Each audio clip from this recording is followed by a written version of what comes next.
Praise the lord. మే నెల 27వ తేదీ 2025. ఈరోజు దేవుని వాగ్దానము.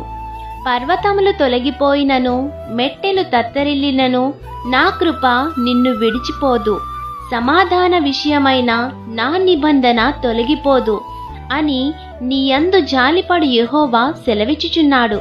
యెషయా గ్రంథము 54వ అధ్యాయము 10వ వచనం. ఎలాంటి పరిస్థితి ఎదురైనా దేవుని విడిచి దూరంగా జరగవద్దు. ఆయన కృప మీపై ఎల్లవేళలా తోడుగా ఉంటుంది. మన ప్రభువు గొప్పవాడు. ఆయన నీ చేయి విడువడు. నీవు చేస్తున్న చిన్న చిన్న పొరపాట్లు ఆయన యందు ఒప్పుకొని విడిచిపెడితే ఆయన నీ మీద జాలిపడి నిన్ను ప్రతి పాపము నుండి విడిపించి నిన్ను ఆశీర్వదిస్తారు.